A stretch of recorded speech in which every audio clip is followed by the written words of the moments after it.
Now, I know you South Africans have a very low self-esteem, always wanting to be like the rest of the world, always trying to be hip. I mean, how else can you explain us as South Africans celebrating Halloween? So you'll be happy to know that just like the rest of the world, inequality in the world is worse than it was 20 years ago. Yes, we made it. We made it, South Africa. Oxfam International, those well-known do-gooders, released a report last week claiming that the Gini coefficient of South Africa, that's the way they measure inequality, is worse than it was in 1994. I don't know how they know how it was in 94 because nobody was measuring black people, right? They even did some math showing us that the two richest South Africans, yes, it's just two rich white guys, Nicky Oppenheimer and Johan Rupert, have as much money as the poorest 50% of South Africa.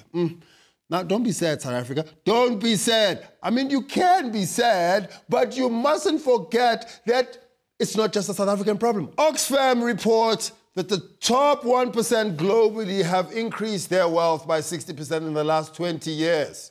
So, what must be done? Well, Oxfam reckons that if the richest 100 billionaires in the world gave away all their money, then the world's poor would be lifted out of poverty. Another one of Oxfam's bright ideas is for the authorities to tighten up all tax loopholes so those tricky rich guys pay their fair share of tax. That should mean the governments have more money to spend on the people, right? Sounds like a good idea? Well, wrong. That is not the solution, clearly. Look at this. 62 million rand, or rather 62 billion in irregular expenditure, has been reported in just the last financial year. Even the newsreaders like 60 billion? Whoa! They couldn't believe that the government had wasted 62 billion rand in 1 year. 1 year, not 20 years. 1 financial year. Will it really matter how much money the government takes from rich people if they keep pissing it away? I mean, come on, guys. We all know the problem is not the fact that they don't have money, but how they manage the money. I mean, at this rate, we can have chickens manage the money.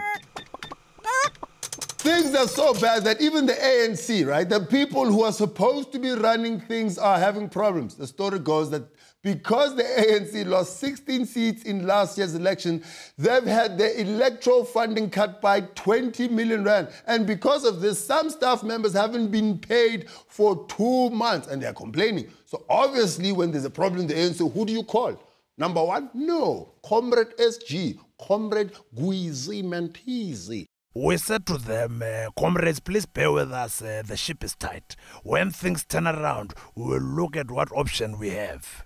Well, next time FNB wants their money, that's what you must tell them. And Pragwede, how are you going to tell your staff members the same thing you've been telling voters for years?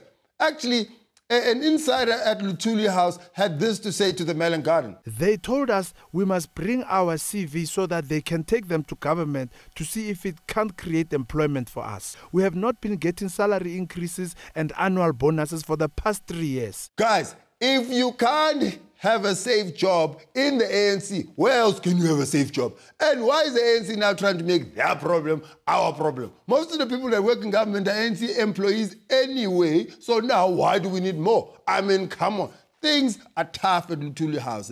Comrades are broke. I wonder how they are dealing with it. News that moves. enca.com.